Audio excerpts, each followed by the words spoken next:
going forward, is the hardest part over, or do you still have thorny issues yet to contend with? Well, the hardest part, counting 3 million ballots under the glare of 1,000 Klieg lights, that's the hardest part, and it's over. Getting the campaigns to work together cooperatively to create a true pile of genuinely appropriately challenged ballots is a difficult task, but it's not one that we can necessarily do. We can facilitate, we can pray, we can hope, we can encourage, but that's, you know, that's a tough job, and they need to do that. Going through 6,000 challenged ballots, big job. So we have to, hopefully, the campaigns work with us to bring that down to a manageable size. Do you have a goal as to how many you think is a manageable size? Is it 800? Is it 1,000? What's doable in the 4 days? Yeah, I've been asking the old timers who did the 62. They said, if you are really clicking, 2 minutes a ballot. So several thousand would take 4 to 5 days.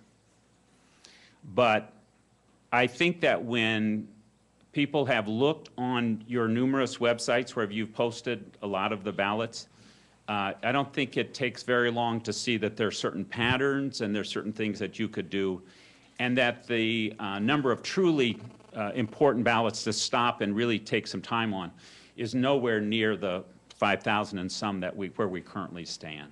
So could you really complete with the Minneapolis precinct issue still outstanding? No, it's very fair to say that we have not totally completed the recount because we have not physically found that one packet of ballots. So our number will be 99.99999 on the website until we find that. But the process of reviewing almost 3 million ballots has been completed, and we are anxious to find and to complete that one particular Minneapolis precinct. In fact, the only thing left is that one packet, but we don't have it yet. What if they don't turn up? So the state canvassing board would have to decide what to do. This has happened in other recounts, and they basically used the tabulation that came off the machines. But this would be. From election day? Yes. Yeah. Are you comfortable doing that in this case if this one does not show up? And when is your end point for the search? Well, so we've set the 16th as the end point for the search, and it's the beginning of the state canvassing board, and it would be up to the pleasure and the discretion of the state canvassing board as a whole to decide this question. Because so many of the instances like this in this recount people have found the ballots, I just assume they'll find the ballot. The Franken campaign has said that there are other ballots missing besides these 133. Is there still a search going on for any of those, or that's been solved and there are no more missing? Our election staff has been calling and going through all of the different counties to find out. Sometimes when there is said to be a missing ballot, in fact it was that a ballot was put in and clicked the counter but was kicked back, and so there's been a lot of conversations with them. We feel confident now that each of those counties has done their searching and that the numbers, but we have set aside this next week. Some people have asked, why did we wait until the 16th to meet? Because we have to go through every county and every number and make sure there were no transpositions and to try to identify if there are any problems or not.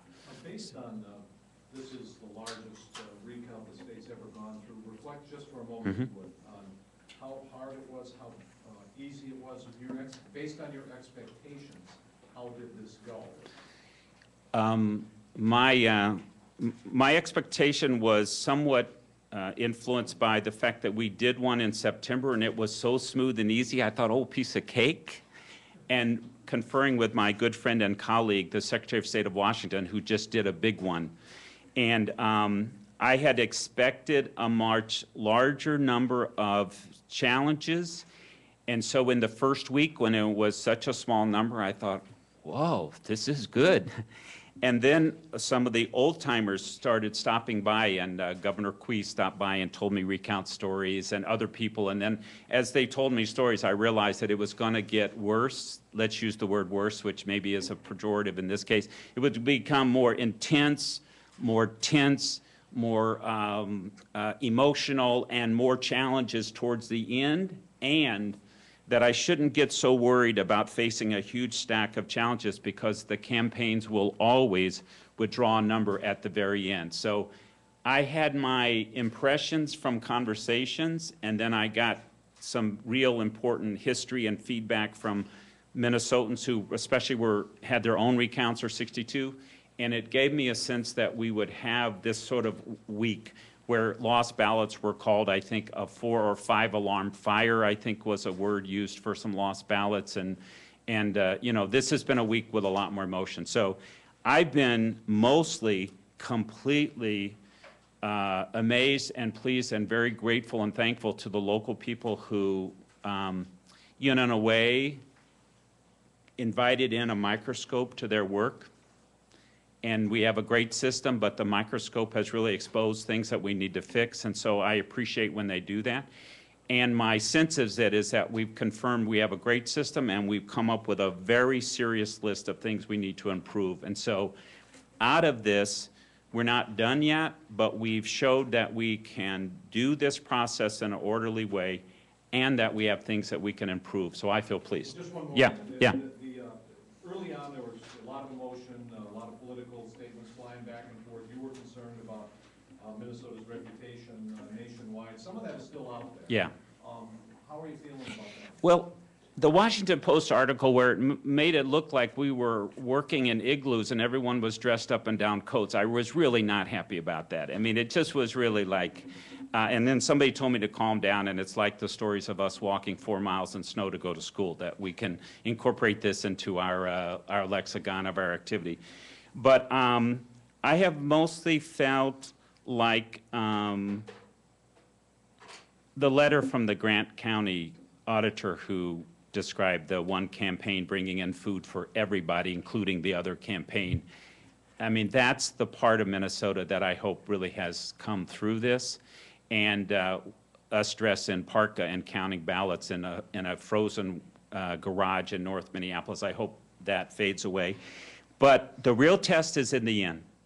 Does the recount engender the trust so that the citizens of Minnesota believe in the outcome and that both candidates, as emotional as it is, feel? And I don't think we've gotten there yet. So if an election contest is filed, will you take that personally? No, it's in the statute. It's part of our law. There are some things that are appropriate for a judge and rules of evidence and all of that to take into account. That's why it's built in. But I hope that the number, I'll say it stronger, I only want to ask these 4 other persons, the 2 justices and judges, to certify a number that is absolutely as accurate as we can get. And if I can do that, I will feel fine. And there may be things that then are appropriate to be sorted out by a judge, you know, in that process. But I only want to ask my 4 colleagues to sign something I feel really, really confident about, and that the citizens do as well. Mr. Elias has written to counties and asked them to count up the absentee ballots. I think it was to reopen or something like that. I just, something blapped on my website. Yeah, you know, that's... Is that going beyond the canvassing board? Well, you know, it's really for it's like what the campaign, like today I've been getting these emails from both campaigns about the absentee ballot thing, and they have different, you know, one doesn't want them to happen in a certain way, one wants them to be opened up, and I think pointed out that Itasca had opened up and accepted them. And so I kind of feel like my responsibility is to bring back to the State Canvassing Board a rough idea of what the size of this potential problem might be. Is it 50 inappropriately rejected absentee ballots, or is it 500 or 1,000? And that the campaigns are jumping way ahead in a way that's, you know, not appropriate for me or for the State Canvassing Board. But we will get some guidance from the Attorney General about what could happen or what might be done with those improperly rejected absentee ballots, and I'm looking forward to getting that. We haven't gotten that guidance yet, but we will get it and discuss it on December 12th. When do you expect to get that guidance? And did you Before the 12th, for sure. We have to. Well, we've set a meeting time for the morning of the 12th. No, you know, it's like... And have you gotten any feedback from the counties Yeah, some were thrilled and some were not thrilled, you know, and 60-some have set times to do it. Some have done it already. Houston County faxed theirs in today. I listened to a voice message from a city clerk in a suburban town in the Twin Cities who said, you know, I've really thought about this a lot, and I know there's going to be 20 or 25, and it really is wrong that their votes were not counted, and she was appreciative of this process. You know, she doesn't know the outcome of the process, but I think local election officials really do care, and especially those, well, I wouldn't say especially, but you can tell when it's like from overseas or something, and for some reason something happened that it affect people want something to happen. So I think it'll be mixed. I think we have 60-some that are scheduled now, and one that's come in already. You mentioned earlier that you're making a list of things that you should probably do better the next time. Are any of those things that have to be taken care of by the legislature, or is current law able to cover it? No, I actually, thank you. I've been thinking about it in terms of legislative. Some of you may have forgotten, but they start the legislature here in a few weeks. And in addition to the budget thing, we will be asked what are our suggestions and recommendations. We've already been asked what are our legislative priorities. And, you know, some come right out of the election experience. You know, more and more people are showing up, more and more people want to vote early, you know, those kind of things. But others, this one piece of confusion about how the voter registration that comes in with an absentee ballot is often mistakenly put in with the ballot, which essentially creates a ballot arriving for somebody without a registration. We need to figure out where in our procedures, where in law, and where in training, and where in public education we can take that problem and solve it. So, you know, the list that I'm keeping, and I'm assuming all of my staff have their own list and their minds are written down. But the thing that we're focusing on is what do we have to do with the legislature, because that's the first thing we have to face. We'll have time to develop our training materials and some of the other things going forward, but we will need to do this legislative work in January. So that's the first thing on my mind. Quick follow-up. Yeah. Then are you going to be pushing for an actual early voting system instead of just an absentee ballot? You know, we haven't actually sat down and talked about it. Legislation passed a couple years ago, and it was part of a great big veto that happened that had to do with no excuse absentee voting, and I think there's pretty broad support for that, and that language exists. But we haven't actually sat down and really, you know, kind of gone through it with people. The things that we've discovered, I think you rightly pointed out, these fit in different categories. Maybe legislation, maybe rules, maybe just procedures, you know, maybe better explanation to voters, maybe better explanation to election judges, and I don't think we've really sorted that all out yet. Do you know how long typically it'll take for these counties to sort the ballots? Oh, a couple hours for, you know, it's, for little counties, it's you know, it's 40 or 50 total. You know, like Houston County, I think, had 2 that were inappropriately rejected. So you said when the rejected, I'm sorry, the withdrawn challenges, when are they gonna start showing up in your numbers? Excellent question. Imagine this job. They challenge thousands of ballots, and then they say, here's 600 that we want to unchallenge. So we have to go in and find them, and not just go click unchallenged, but determine where the election judge decided the ballot should go, and then move it into that pile, and then adjust those numbers. So each one of the withdrawn ballots is a tremendous work, and it requires determining how the original election judge wanted the ballot to be allocated to either the other or non-distinguishable candidate Coleman, candidate Franken. So this is a big job. And Have some already been included? So, I'm sorry? Have some already been included? No, we have not. You know, And your numbers tonight, will they? no, this is a very big job. There was an idea promoted that you could just challenge thousands of ballots and then unchallenge them, and that'd be cool with me, and that would be no problem to the taxpayers, and, you know. But each challenge ballot had to be copied. Each challenge ballot has to be scanned because it's subject to data practices, and each challenge ballot has to be gone in and found, pulled out of the envelope, figured out where it was supposed to go, and then a change made, and the double and triple checking to make sure that no error is made. This is a pretty significant job that we haven't started tackling. You know, Monday we'll start on this. And how long until the numbers show up on your website? I don't know. You know, we want to do this as fast as we can because we want to get the number down, but I was dismayed to learn there were so many challenges today in Wright County because it means that we have even more to tackle. But that's our job, is tackling these challenge ballots. So the number that shows up on your website tonight, that will include Wright County's today? Yeah, this will, you know, we actually hope to have this up in the middle of the afternoon. It's up. It's up now. Okay, so somebody went in and put in Wright County so that the numbers that you've got are what are on our website. Isn't this the number in the Yes, press release yes, is the number? Yeah, so that's everything but the one precinct in Minneapolis, but it does not back out the 650 and 633 committed, sorry. Subtract 488 from that. Yes, good math. Would you say Mark Bullitt's winning? You know, I have maintained vehemently that it is impossible to know who among those two candidates is winning, but I kind of feel like the people of Minnesota right now are winning because we've gotten this far with this, you know, amazing process. The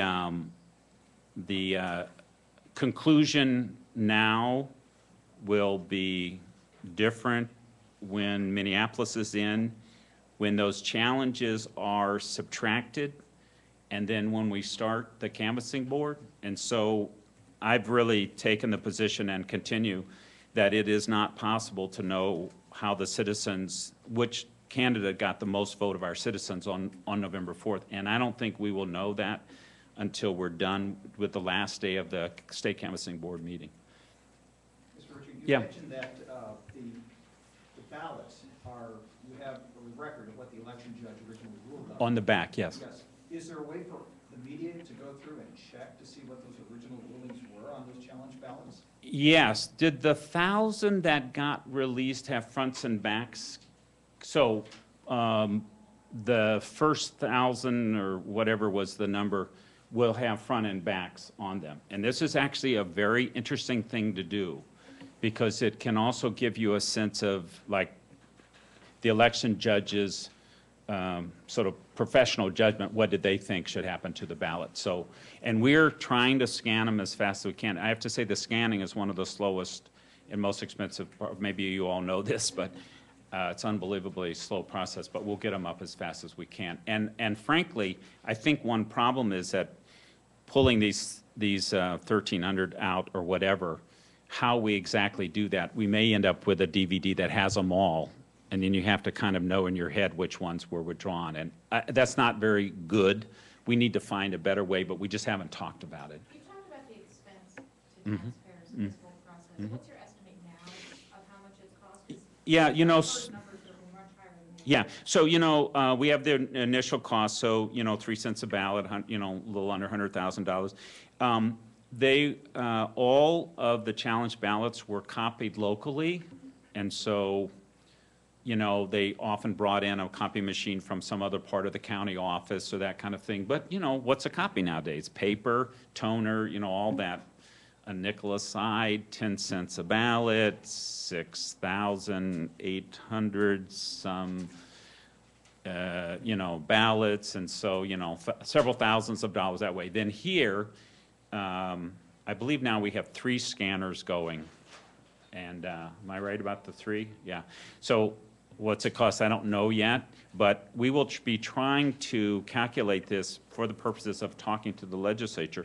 Could be a very tough year to make our case, but this has certainly cost our office. But I have to say, generally speaking, that the real cost, which is the tremendous hours that volunteers and citizens and local election officials, you know, pale the rest of these hard costs. I mean, just thousands of people involved in this. And there are some people, of course, the attorneys and others that are paid, but most of the people are unpaid, and that's maybe the biggest cost to the state. I will have to come up with a number because we're going to be talking to the legislature about it, and I'll make sure that everybody has that.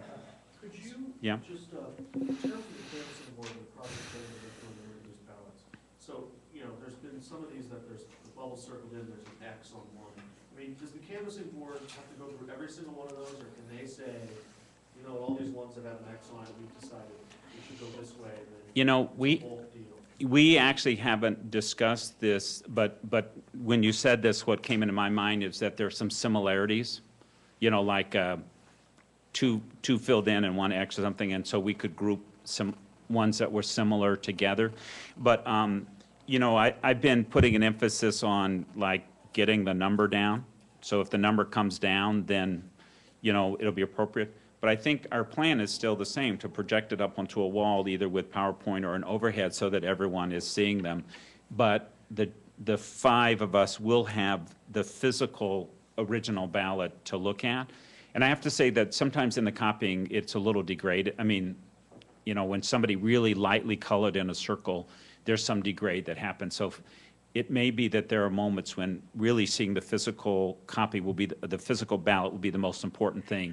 And I think we'll try to be really saying that out loud, because if something looks different on a screen than in front of us, it won't help trust if it seems inappropriate. But we haven't actually discussed this other than like hoping that the number's lower. Just follow up real quick. Yeah. Does the board have to vote on each and every one of these? Well, we will. Yes, we have to create the final determination on each of the challenge ballots, and they could be, we don't know, you know, that kind of thing. Well, you know, it's never been discussed one way or the other. We've been doing things by consensus and so forth, but I think, you know, push come to shove, there could be a vote, but I think this is not the, you know, this is not the direction that we're headed in. Do you have any concerns about the way the situation was handled in Minneapolis, the involvement of your office communications with either? Oh, you know, I'm very happy that the city of Minneapolis called our office to participate, because this is obviously a huge hang-up for us. You know, they're doing the recount on our behalf, so we're responsible. It sounds like there wasn't enough sort of broad communication, and there also was a lot of, you know, emotion about this particular thing. But it also seems like that this is the one case of a significant number of physical missing ballots, and I think missing ballots sets people off in a more dramatic way, and so I think our office has to do everything possible to find them, and if we don't find them, to really talk about what do we do now. And I know of no other instance where it was anything like, I mean, there was places there were 5 ballots, and it looked like they were just machine ticking, not necessarily lost ballots. Are most of the 60 counties that have already scheduled their sorting, Mm-hmm. are they starting on Monday? Yeah, one had to do it today, Houston, but the rest start on Monday, and that schedule is on the website.